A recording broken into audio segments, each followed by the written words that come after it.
Dena, Deni, nggak tahu yang mana ya. Kayak kan kembar mereka. Dia kan anaknya kalau ini. Ya Tuhan kami, jangan Engkau hukum kami, inna sina, jika kami lupa, atau kami salah. Jadi nasian atau nasi itu artinya apa? Lupa. Al-insan satu akar kata dengan nasian, manusia, makhluk yang mudah lupa. Makanya harus diingatkan berulang-ulang biar berkesan, biar ingat, biar melekat di hati. Fabi ayyi ala'i rabbikum tukadziban.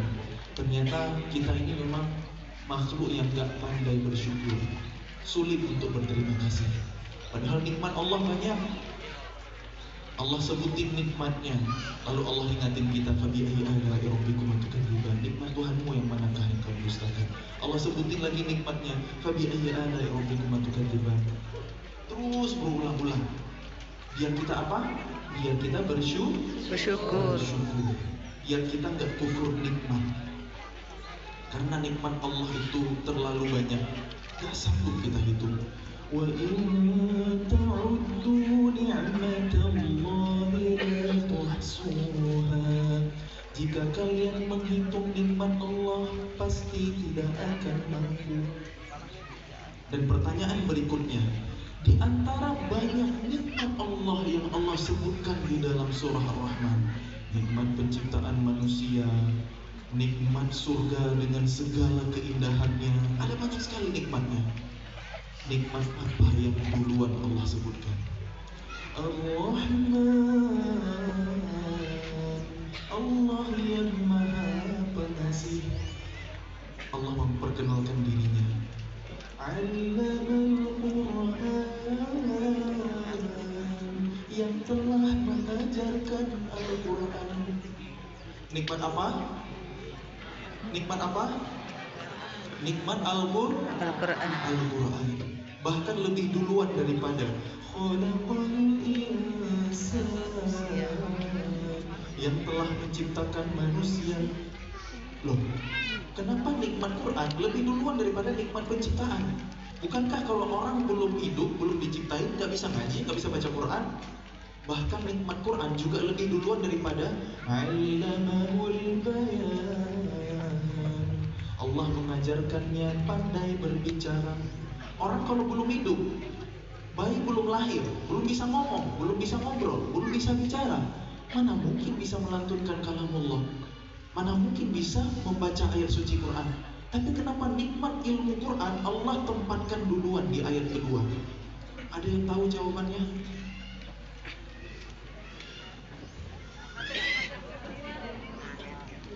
Seolah Allah mau ngasih tahu kita, orang yang gak ada ilmu Quran dalam dirinya itu kayak belum diciptakan, kayak belum dihidupkan. Mungkin fisiknya bernyawa, tapi hatinya mati.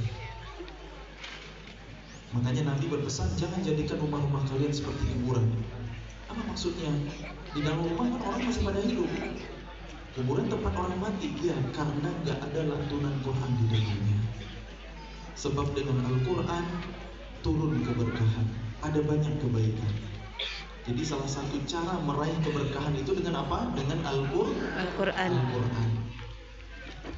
Dibaca aja berpahala, masih belajar double pahalanya, falahu ajron. Kalau udah lancar, alladzi yaqra'una al-Quran ma'as safaratil kiramil barara, ditemenin malaikat-malaikat yang mulia. Apalagi ketika kita hafalkan, apalagi ketika kita pahami, tadabburi, amalkan, dakwahkan, itu semuanya pahala, itu semuanya keberkahan. Makanya orang yang hidupnya dekat dengan Quran, insya Allah hidupnya penuh dengan kebaikan, kemuliaan. Karena Quran itu selalu bersanding dengan segala sesuatu yang mulia. Turunnya pada malam Lailatul Qadar, malam yang mulia. Bulannya Ramadan, bulan yang mulia. Malaikat perantaranya Jibril alaihissalam, malaikat yang paling mulia. Tempat-tempat turunnya sebelum dan setelah hijrah Makkah Madinah, tempat-tempat yang mulia. Nabinya, manusia paling mulia yang pernah hadir ke dunia, Nabi kita Muhammad sallallahu alaihi wasallam. Allahumma shalli wa sallim ala nabiyyina wa sayyidina wa habibina Muhammadin wa ala alihi wa sahbihi ajma'in. Maka kalau mau hidup kita mulia, jangan jauh-jauh dari Al-Quran. Bahkan kalau kita jauh dari Quran, kita termasuk hamba yang kufur, hamba yang gak bersyukur. Bukankah Allah mengingatkan, فَبِأَيِّ آلَاءِ رَبِّكُمَا تُكَذِّبَانِ. Maka nikmat Tuhanmu yang manakah yang kamu dustakan. Berarti sebelum kita ingat nikmat yang lain, nikmat yang pertama perlu kita cek, sudahkah kita mensyukuri nikmat Quran. Quran begitu mudah kita baca. Beda nasibnya dengan saudara-saudara kita di Palestina. Mereka mau ngaji, ini bentar lagi jatuh bom nggak ya sebelah saya? Nggak tenang. Dulu 100 tahun yang lalu di negeri-negeri tertentu, di rezim tertentu, nyimpen Quran aja bisa dihukum mati, bisa dipenjara. Negeri kita aman, mau baca Quran, mau ibadah, tenang. Afala tashkurun? Tidakkah kalian bersyukur? Maka jangan sampai kita ini kufur nikmat karena jauh dari Al-Quran. Gimana kita mau hidupnya berkah kalau kita jauh dari Quran? Karena banyak adik-adik santri di sini. Maka saya ingin tekankan poin tentang Al-Quran dulu, karena Allah amanahkan saya sebagai seorang dai Al-Quran. Walaupun sebenarnya background keilmuan saya itu arsitektur. Saya kuliah di Bandung, di ITB, jurusannya arsitektur, gelarnya ST. ST itu bukan sarjana tilawah, bukan sarjana tahfidz, tapi sarjana teknik. Kalau barangkali suatu saat teman-teman mau bangun rumah di masa depan, insya Allah siap saya bantu desainkan. Tapi sebelum bangun rumah, bangunlah dulu rumah tangga ya. Siapkan ilmunya. Nah, karena saya hari ini fokus di dakwah Al-Quran, maka saya mau ngasih oleh-oleh ke teman-teman santri ini khususnya ya, dan ayah bunda semuanya, insya Allah dapat hikmahnya juga. Ada 3 ta. Bagaimana seharusnya kita interaksi dengan Al-Quran? 3 ta. Ta yang pertama tajwid, ta yang kedua tadabbur, ta yang ketiga tawanni. Apa aja itu? Tajwid, tadabbur, tawanni. Allah Subhanahu wa taala berfirman dalam Quran surah Al-Muzzammil di ayat keempat, warattilil Qur'ana tartila, dan bacalah Al-Quran secara tartil.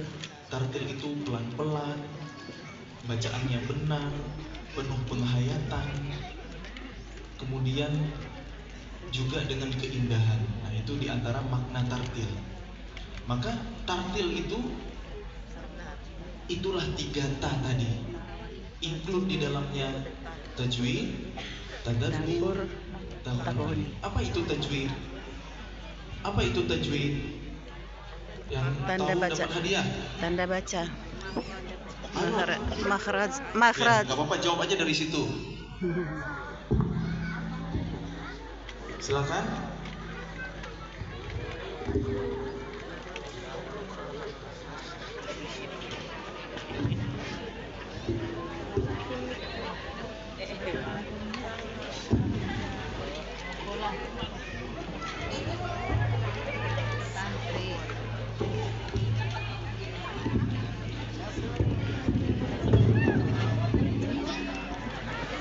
Siapa yang jawab? Malah. Hukum bacaan. Hukum bacaan. Enggak Tanda salah. baca. Enggak salah sih. Iya. Tapi ada jawaban yang lain nggak ya, yang lebih pas? Hukum bacaan Al-Quran. Hukum bacaan Al-Quran boleh sih. Atau gini deh, kalau tajwid itu adalah disiplin ilmu, maka tajwid adalah ilmu untuk apa? Nah, udah saya bantu. Ilmu hafalan dari Al-Quran. Ilmu Pelajari Al-Quran. Mempelajari Al-Quran. Masih belum.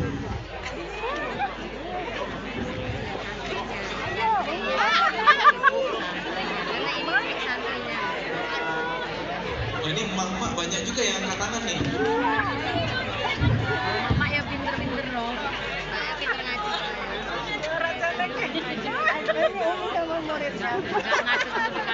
Afana saya izin menjawab. Arti tajwid itu memperbaiki atau membaguskan. Sah, barakallahu fiik. Nah, ini yang saya tunggu jawabannya. Jadi tajwid itu berasal dari kata jayyid, bagus. Tajwid, ilmu untuk membaguskan bacaan Al-Quran, membacanya dengan baik dan benar. Ya, selamat dapat hadiah lagi. Ibarat bangunan, karena saya seorang arsitek. Ibarat bangunan, tajwid itu adalah pondasi. Itu unsur terpenting dalam membaca Al-Quran. Sebagaimana pondasi itu paling penting dalam bangunan. Kalau pondasi nggak kuat, bangunan bisa roboh. Ada angin, digoyang dikit bisa runtuh, bisa roboh. Dihantam gempa bisa hancur, ambruk. Itulah tajwid. Maka tajwid udah itu dipelajarin unsur yang paling vital kadang-kadang ketika kayak kita gini, membaca Al-Quran. Apa hukumnya mempelajari ilmu tajwid? Fardu kifayah. Apa hukumnya baca Quran sesuai dengan tajwid? Fardu ain. Maksudnya gimana? Kalau nggak ngerti teori nggak apa-apa. Kalau ngaji harus benar, gimana caranya? Kalau teman-teman belum paham, nun mati ketemu ba, hukumnya ikhlas. Kamu ketemu dia, kapan ijab? Itu nggak apa-apa. Tapi kalau ngaji harus benar. Saat bertemu denganmu, hatiku seperti kalqalah terpantul-pantul. Perasaanku kepadamu seperti izhar jelas dan terang. Jangan dipraktekin sekarang, nanti kalau udah halal ya. Nanti nambah dosa. Gara-gara saya nanti, astagfirullah. Ini buat selingan aja ya, biar nggak ngantuk. Oke, itulah ilmu tajwid. Jadi baca Quran itu harus benar. Gimana sah sholat kita kalau Al-Fatihahnya bermasalah, nggak sesuai tajwid? Betul nggak?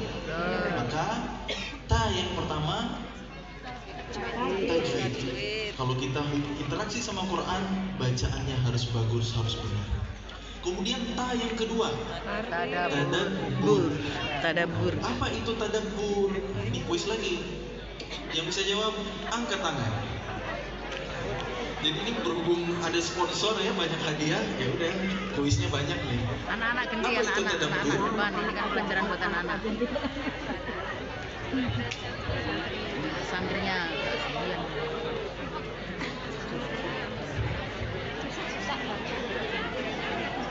Ya, silakan. Namanya siapa?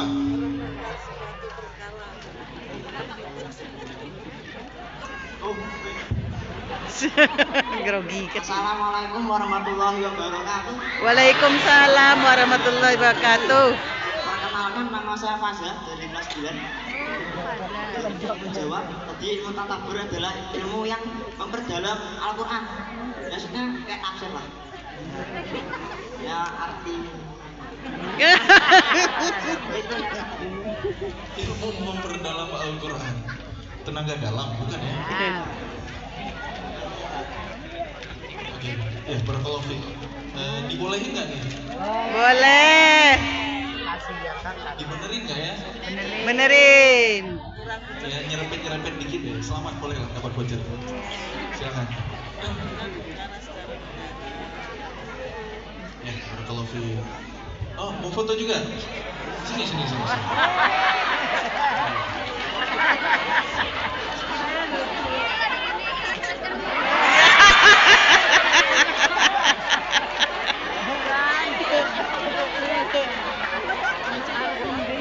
Allah, keren kali boy. Woi.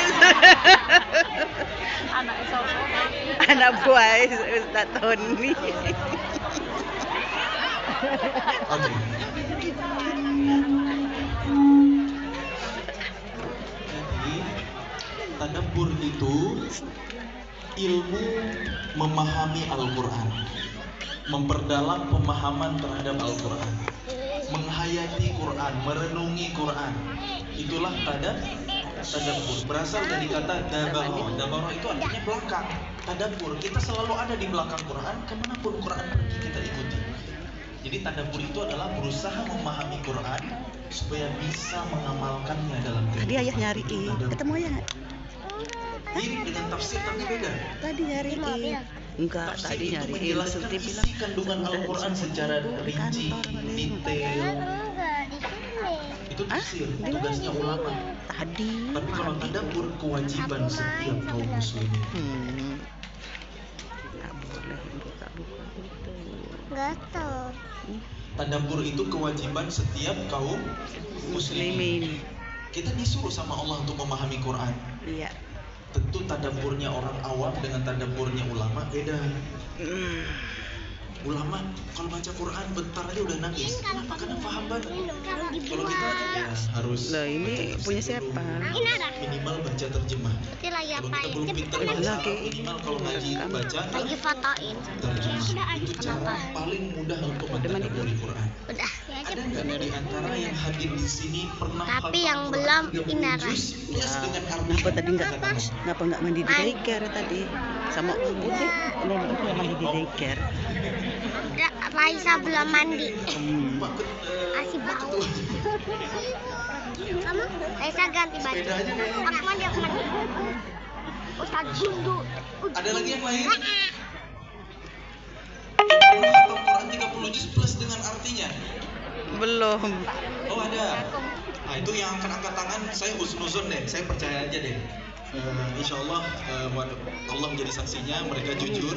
Semoga menginspirasi yang lain. Udah panitia kasih hadiah, biar cepat habis hadiahnya. Soalnya banyak. Ini keberkahan PP ya, Masya Allah. Amin. Kalau kita mau bahagia, nggak boleh jauh-jauh. Ya kan dari kita dengar Quran itu kita baca, pengajian. belum ngerti Tadi aku pahala angkat dapat, tangan. ketenangan hati Jawab kita apa? rasakan.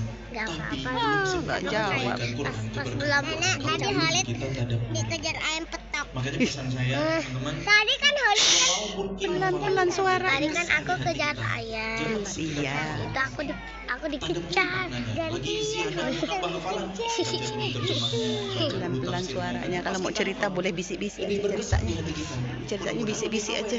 Lebih melekat. Dan kita berusaha mengamalkan itu jauh lebih kuat lagi hafalannya, lebih mungkin lagi. Ini rahasia, jangan kasih tahu siapa-siapa. Boleh kok, sebarin aja ilmu kok, disimpan-simpan. Itulah tadabbur. Kalau kita hari ini susah bahagia, masih kecil sih, belum mengalami realita kehidupan gitu ya. Tapi semakin dewasa, nanti kayak kok hidup ada bercanda-bercandanya ya. Makanya di saat kayak gitulah kita nggak boleh jauh dari Quran. Kenapa? Biar kita mudah buat bahagia. Sebab apapun masalah hidup kita, Quran itu punya solusinya. Apapun keluhan kita tentang kehidupan ini, Allah punya jawabannya. Percaya apa enggak? Ya Allah, kenapa Engkau uji hamba dengan cobaan yang sangat berat ya Allah? Hamba udah nggak sanggup, udah nggak mampu ya Allah. Allah jawab, La Allahu nafsan illa wus'aha. Allah tidak membebani seorang hamba melebihi batas kemampuannya. Kok hati saya galau terus ya? Overthinking mulu, stres, frustasi, depresi, insomnia, susah tidur di malam hari. Kata Allah, Ala bidzikrillah tatma'innul qulub. Hanya dengan mengingat Allah hati menjadi tenang. Mungkin zikir kita yang kurang, istighfar kita yang jarang, padahal dosa kita segudang. Ada masalah? Ambil wudhu, bentangkan sajadah. Itu masalah selesai. Kenapa?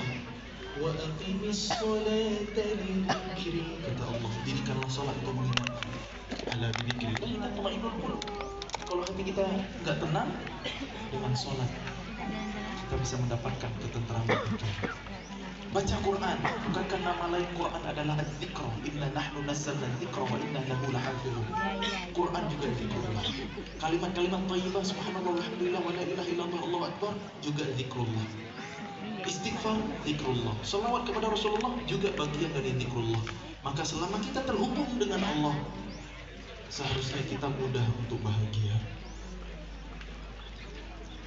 Terus apa lagi masalah kita? Oh, biasanya kita sulit bahagia ketika ekspektasi nggak sesuai dengan realita. Kita maunya ini, tapi takdir berkata itu. Pengen kuliah di kampus A, kok keterimanya kampus B. Pengen kerja jadi profesi A, kok jadinya profesi C. Masuk instansi A, keterima di instansi D. Pengen apa lagi? Pengen nikah sama dia, dianya nikah sama yang lain.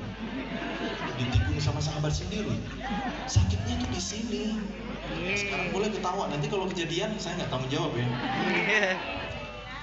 Tapi tenang, ternyata Allah punya jawaban.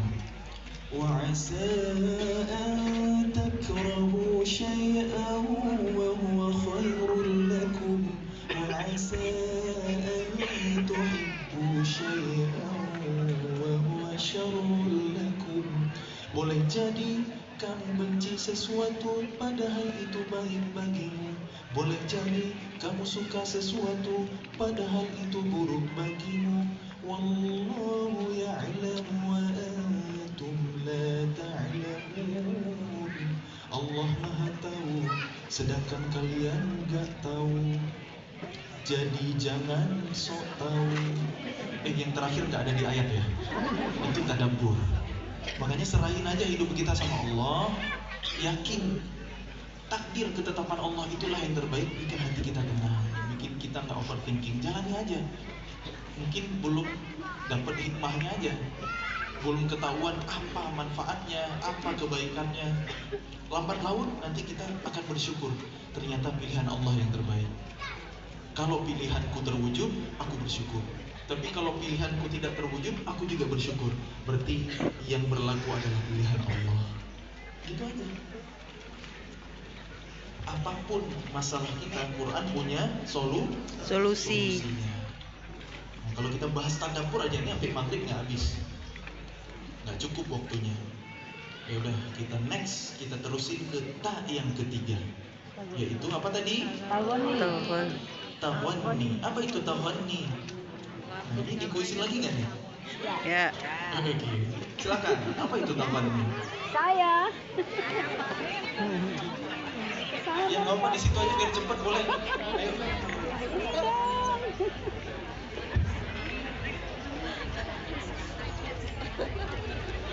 Nggak ngelik sini soalnya.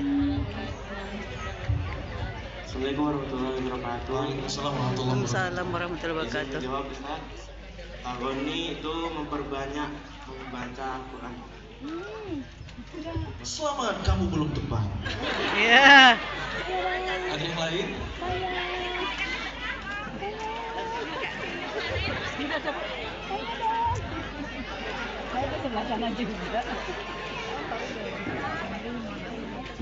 Tawani kan? Tawani. Togon. Oke, oh. Tagon. Tawani itu artinya Eh? tentang penulisan atau pendengaran. Tawani. Tagon nih. Ghain. Pakai ghain. Boleh. Saya dulu. Saya dulu. Wah. Ustaz Agus ini dulu. Ngal.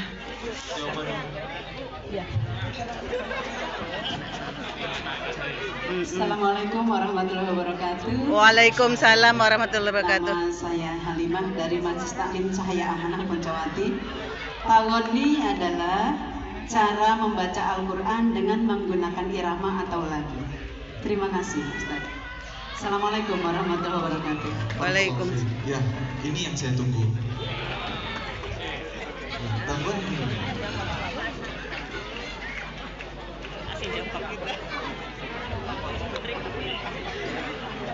Tawani itu menghias bacaan Al-Quran. memperindah bacaan Al-Quran. Sebagaimana sabda Rasulullah SAW, Zayyinul Quran bi aswatikum. Hiasilah Al-Quran dengan suara kalian. Laisa minna man lam yataghanna bil Quran. bukan golongan kami yang tidak bersenandung dengan Quran. Meskipun ulama mempunyai ikhtilaf ya, yang dimaksud dengan zayyinul Quran bi aswatikum itu gimana? Apakah dengan irama atau dengan suara terbaik walaupun nggak pakai irama? Yang penting tajwidnya benar. Itu ada perbedaan pendapat ulama ya, karena ada juga yang bilang zayyinu aswatakum bil Quran, hiasilah suara kalian dengan Quran. Justru dibalik, karena suara yang indah itu yang dipakai buat baca Quran, bukan yang dipakai buat selain Quran. Gitu. Maka kita ambil pendapat yang mengatakan zayyinul Quran bi aswatikum itu memang benar, menghias Quran dengan irama terbaik, dengan memperhatikan tajwidnya, tidak lupa tadabburnya, karena irama itu sifatnya penyempurna. Kan gak lucu kalau kita ngaji udah keren-keren alhamdulillahirabbil alamin. Kan gak lucu gitu kan bro. Kemudian kita ngaji tapi hati makin keras. Kenapa? Saya qori juara internasional, diundang kemana-mana. Bismillahirrahmanirrahim.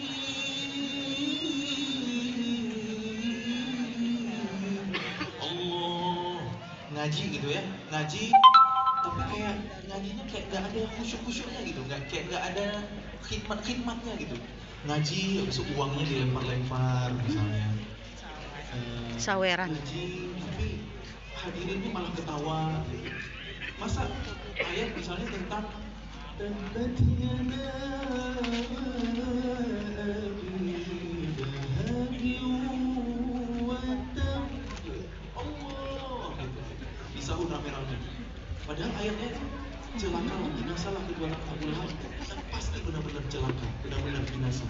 Harusnya kan Allah sajirkan dengan baik. Astagfirullah. Harusnya kan ngeri kita dengar ayat begitu kan. Allah SWT.